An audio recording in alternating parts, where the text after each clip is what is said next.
മലയാളത്തിൽ നിന്ന് ഒരു സിനിമ OTT റിലീസ് ചെയ്തിട്ടുണ്ട്. റൊമാൻസ്. സോണി ലിവിലാണ് പടം സ്ട്രീം ചെയ്യുന്നത്.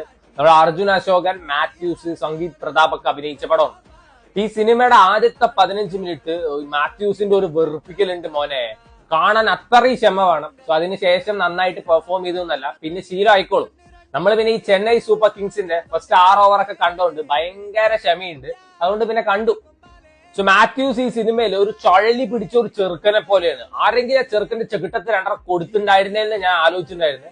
ആൻഡ് മോസ്റ്റ് സാറ്റിസ്ഫൈഡ് മൊമെന്റ് പറയുമ്പോൾ ആ കലാപവും ഷാജി ചെക്കന്റെ കൂമ്പിലിട്ടൊന്ന് കൊടുക്കുന്നുണ്ട്. അത് കണ്ടപ്പോൾ ഭയങ്കര സാറ്റിസ്ഫാക്ഷനാണ് തോന്നിയത്. ഈ ചെറുക്കന്റെ കയ്യിലൊരു വാച്ച് ഉണ്ട്. ആ വാച്ച് ആരെങ്കിലും തല്ലി പൊട്ടിച്ചിട്ടുണ്ടായിരുന്നേന്ന് എനിക്ക് തോന്നിയത്. അജാതി വെറുപ്പിക്കലായിരുന്നു. ആരൊക്കെ പ്രിയദർശൻ സിനിമയിലെ മോഹൻലാലായിട്ടൊക്കെ കമ്പയർ ചെയ്യുന്നുണ്ടായിരുന്നു. വളരെ നല്ലൊരു കമ്പാരിസൺ ആയിട്ടാണ് തോന്നിയത്. കണ്ണ് കാണാത്തവര് പോലും അങ്ങനെ പറയും തോന്നുന്നു. അമ്മാരി വെറുപ്പിക്കലായിരുന്നു. പിന്നീട് സംഗീത് പ്രതാപ് വന്നതിന് ശേഷമാണ് ഈ സിനിമ ഒന്ന് രസത്തിലോട്ട് വന്നത്. അതായത് ഈ cinema, this movie is actually nice but over rated എന്നേ ഞാൻ പറയുള്ളൂ.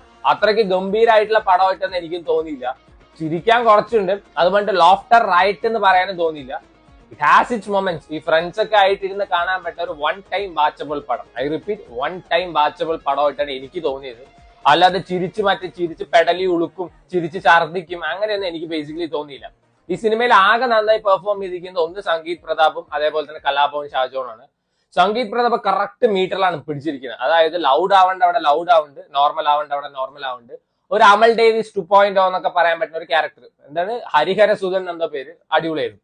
പിന്നെ കലാഭവൻ ഷാജോന്റെ ക്യാരക്ടർ നല്ല രസമുണ്ടായിരുന്നു. ആളും വെറുപ്പിച്ചു തോന്നില്ല. ബാക്കി എല്ലാം ഈച്ച് ആൻഡ് എവറി വൺ ഇതിൽ വെറുപ്പിക്കലായിരുന്നു. അർജുൻ അശോകനുണ്ട്. അർജുൻ അശോകൻ എന്തോ രോമാഞ്ചത്തിലെ ബാധ കയറിയ പോലെയാണ് ഈ സിനിമയിൽ ലാസ്റ്റ് ഒക്കെ പെർഫോം ചെയ്യുന്നുണ്ടായിരുന്നത്. എനിക്ക് പെട്ടെന്ന് തോന്നിയത് ഈ ചെറുക്കൻ്റെ ചുഴലി ഇനി അർജുൻ അശോകനെ പകർന്നോന്നാണ്. അങ്ങനെ തോന്നിയിട്ടുണ്ടായിരുന്നു. വെറുപ്പിക്കലായിരുന്നു. ലാസ്റ്റ് ഒക്കെ നല്ല വെറുപ്പിക്കൽ തന്നെയായിരുന്നു. ആൻഡ് നമ്മുടെ മഹിമ നമ്പ്യാരുണ്ട് ഈ സിനിമയിൽ. Mahima Nambiar, this lady is actually too overrated എന്ന് എനിക്ക് തോന്നിയിട്ടുള്ളത്. എനിക്ക് മഹിമ നമ്പ്യാർ ഒന്ന് പെർഫോം ചെയ്തു എന്നുള്ളത് തോന്നിയത് ഒരു വിജയ് ആന്റണിയുടെ ഒരു സിനിമയുണ്ട്, അതിൽ മാത്രമാണ്. ബാക്കി എല്ലാത്തിലും വന്നിട്ട് പടം ഹിറ്റാവുന്നുണ്ട്. അതായത് ഈ RDX പോലത്തെ സിനിമയില്. സോ അതിന്റെ ഒരു ഭാഗമാണ്, അത്ര തന്നെ പറയാൻ പറ്റുള്ളൂ. ഇതിലും ഈ വെറുപ്പിക്കൽ തന്നെയാണ്, ക്യൂട്ട്നെസ് കാണിക്കലും കാര്യങ്ങളൊക്കെയാണ്. പിന്നെ 1-2 സ്ഥലത്ത് ഈ കാസർഗോഡ് സ്ലാങ് വെച്ചിട്ട് കോമഡി ഒക്കെ കൊണ്ടുവന്നിട്ടുണ്ട്. പക്ഷെ ഇതൊക്കെ ഈ ഇന്റർവ്യൂസിലൊക്കെ കണ്ട് മടുത്ത സാധനമാണ്. സോ എനിക്കൊരു 1 ടൈം വാച്ചബിൾ പടമായിട്ടാണ് തോന്നുന്നത്. ചിലവർക്ക് ഇത് ഭയങ്കര വൈബായിട്ടുള്ള ഒരു പടമായി തോന്നും, ചിലവർക്ക് ഇത് പീക്ക് പടം എന്നൊക്കെ തോന്നും. മേ ബി ഇൻ തിയേറ്ററിൽ കണ്ടിട്ട് വെച്ചാൽ things would have been different എന്നേ ഞാൻ പറയുള്ളൂ. കാണാതായ ഒരു ഏട്ടനെ തേടിപ്പോണ അനിയന്റെ കഥയാണ് ഈ സിനിമ പറഞ്ഞു പോകുന്നത്. ആരാണ് ഏട്ടൻ, ആരാണ് അനിയൻ എന്നൊക്കെ പറഞ്ഞു കഴിഞ്ഞാൽ പിന്നെ കാണാൻ ഒരു രസം ഉണ്ടാവില്ല. So if you have time, try it out. Sony ലിവിൽ അവൈലബിൾ ആണ്. സോ ഫ്രണ്ട്സ് ഒക്കെ ആയിട്ടിരുന്ന് കാണാൻ പറ്റുന്ന ഒരു നൈസ് പടം. അത്ര എനിക്കൊരു നൈസ് പടം, ഒരു ആവറേജ് സിനിമ ആയിട്ടാണ് തോന്നിയത്. Try it out.